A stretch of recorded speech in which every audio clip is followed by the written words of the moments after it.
There's a quiet kind of frustration that comes from watching your own life refuse to move in a straight line. You choose something, a direction, an interest, a plan. For a while, it feels right. There's energy, there's meaning, and then, slowly, something inside you loosens its grip. Not because the path was bad, not because it failed, but because it stopped feeling complete.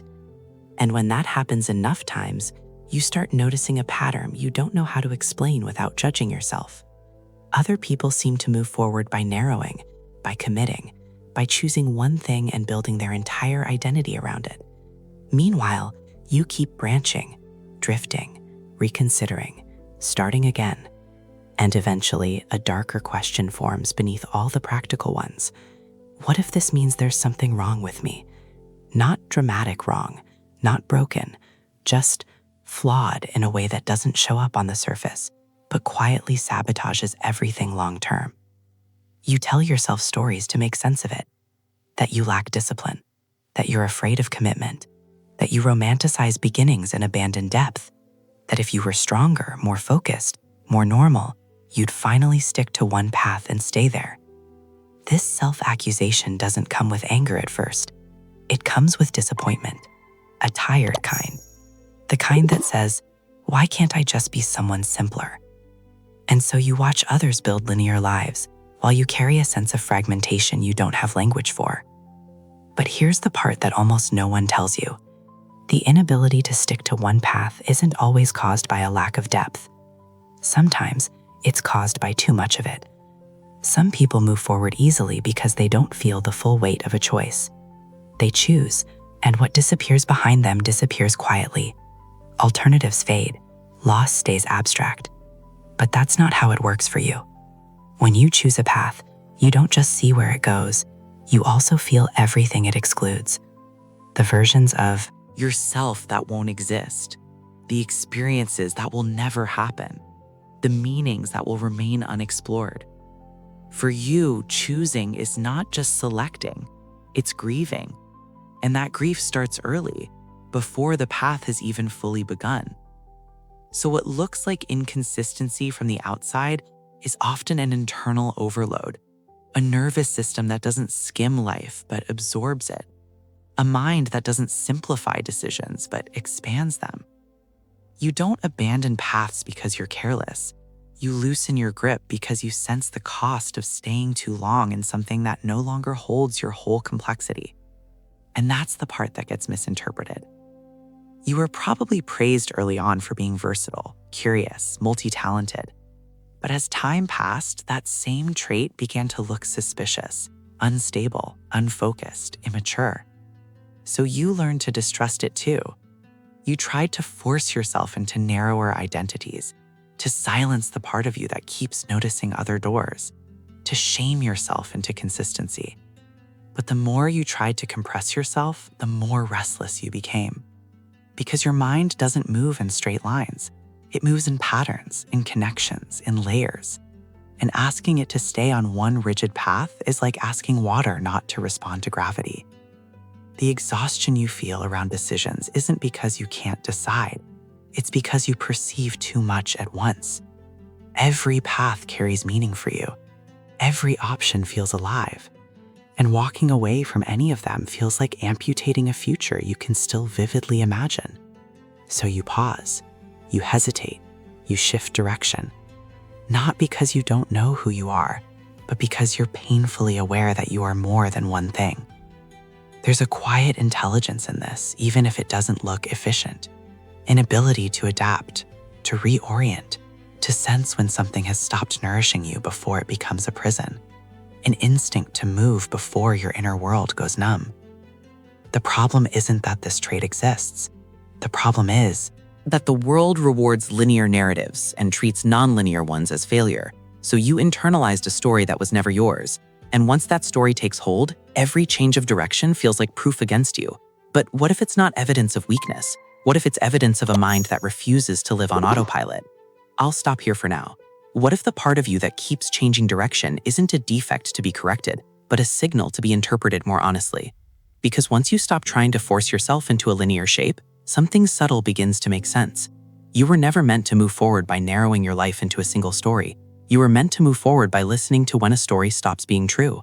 For some people, stability comes from repetition, from staying, from building depth by remaining in the same structure long enough that meaning accumulates through time. For you, depth comes from resonance. You stay as long as something is alive inside you, and when it isn't, your system notices before your logic can justify leaving. The discomfort you feel isn't impatience, it's misalignment. That's why forcing yourself to persist just for the sake of consistency feels unbearable, not challenging, not growth-oriented, just wrong in a way you can't articulate without sounding ungrateful or dramatic. So you silence it. You tell yourself to push through, to be reasonable, and slowly you disconnect from your own internal signal. This is where the real cost appears, not in changing paths too often, but in staying too long where your inner world has already gone quiet. You've probably experienced this, that hollow feeling of, I should be satisfied, but I'm not. The confusion of having what you wanted and still feeling absent from your own life. That emptiness isn't evidence that you chose poorly. It's evidence that your awareness outgrew the container you were in. People like you aren't designed to live by rigid identities. Your sense of self is contextual, relational, responsive. It evolves as you encounter new layers of meaning. That doesn't make you unstable. It makes you perceptive. The advantage is not that you try many things. The advantage is that you can sense when something no longer reflects who you are becoming. That sensitivity allows you to pivot before resentment hardens, before boredom turns into bitterness, before your life becomes a performance you secretly resent maintaining. Most people don't leave paths that no longer fit. They numb themselves and call it maturity. You don't. And that's why your life looks messier from the outside and more honest from the inside. The problem is, you've been measuring yourself with the wrong metric. You've been asking, why can't I stick to one path? When the real question is, why do I expect myself to? Your nervous system isn't built for long-term emotional dissonance. It resists stagnation not out of fear, but out of self-preservation. So instead of asking yourself to commit harder, the more truthful work is learning how to transition without self-betrayal, to leave without shame, to change direction without rewriting your past as a mistake, to understand that a path can be meaningful even if it isn't permanent. Nothing about your previous choices was wasted.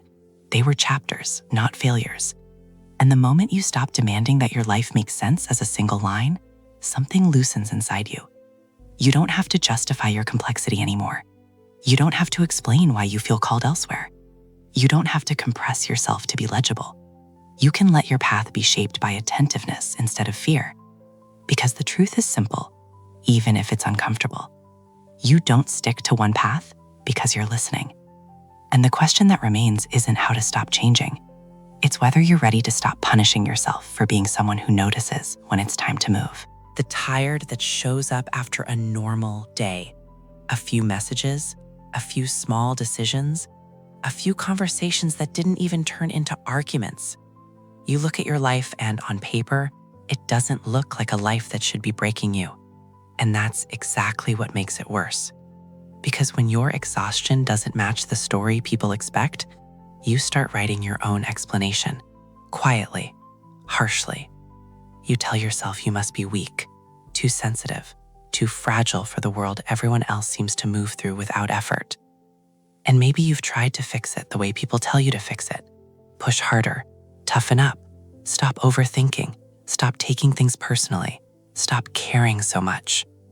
But the truth is, you didn't choose to care so much.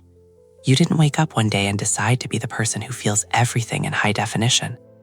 You just noticed early that the world has layers other people walk past.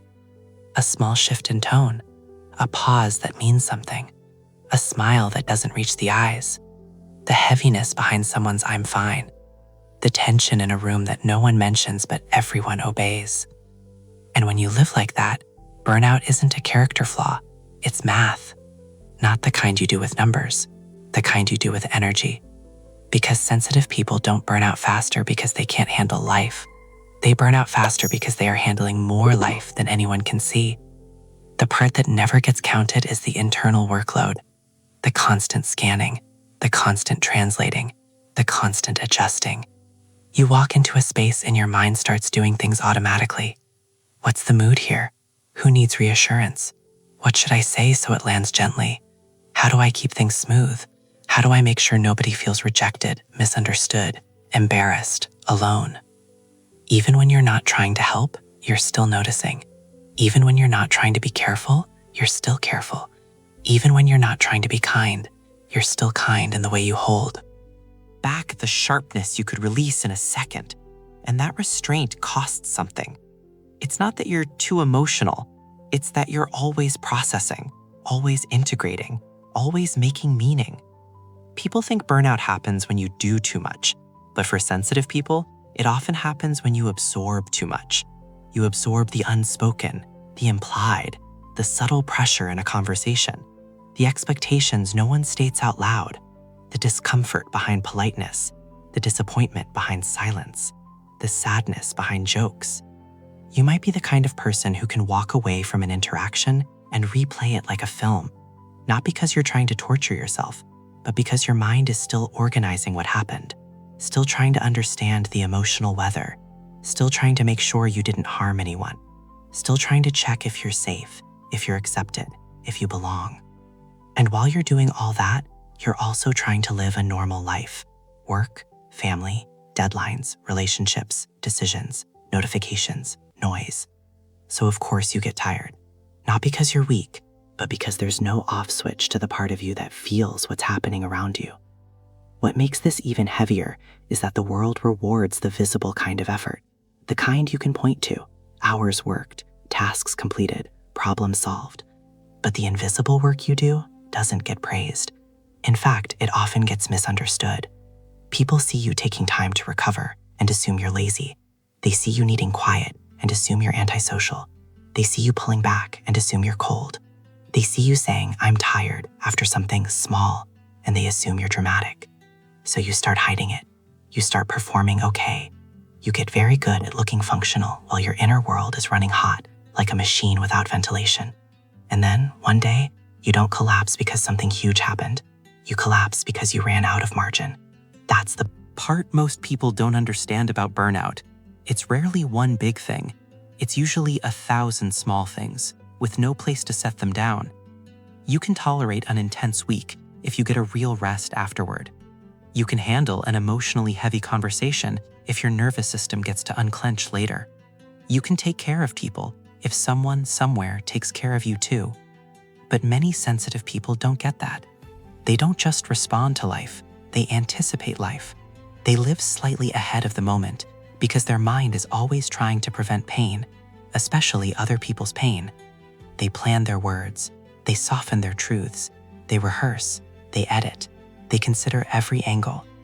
And when someone is upset, they don't just notice it, they carry it. Not always on purpose. Sometimes it feels like gravity, like your body picks it up before you even decide. You might know this feeling. You're fine. And then you walk into someone else's stress, and suddenly your chest tightens, your thoughts speed up, your mood shifts. You start asking yourself what you did wrong, what you should do, how to fix it, how to make it stop, even when it has nothing to do with you. That's not weakness. That's sensitivity without boundaries. And for a long time, sensitive people confuse that with love. They think love means absorbing. Love means carrying. Love means staying alert, staying available, staying helpful, staying tuned in. But love is not supposed to cost you your entire nervous system. Love is not supposed to require your self-erasure. The most painful part is the way sensitivity turns inward when you're tired. Because when you're exhausted, you don't just feel drained. You start feeling ashamed of being drained. You start thinking, why can't I do what other people do? Why can't I handle normal life? What is wrong with me? And you might not say it out loud, but you start treating yourself like you're defective, like the world is the standard and you are the error.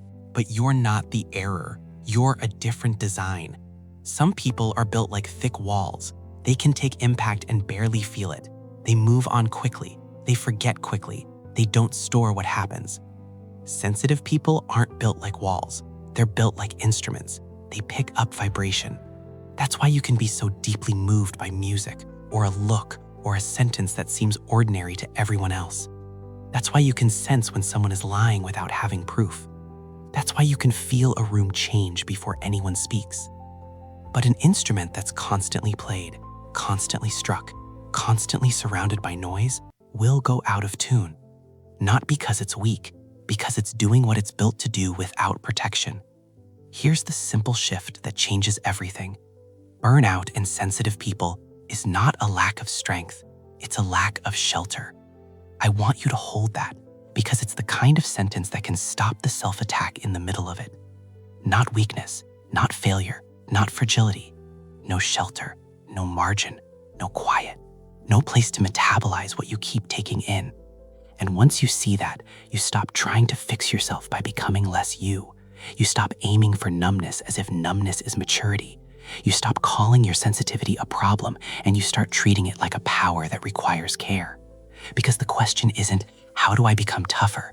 The question is, how do I stop living in a way that constantly overwhelms what I'm designed to process? That changes the whole conversation. It means you begin to notice your hidden drains, the things that don't look like much but cost you everything.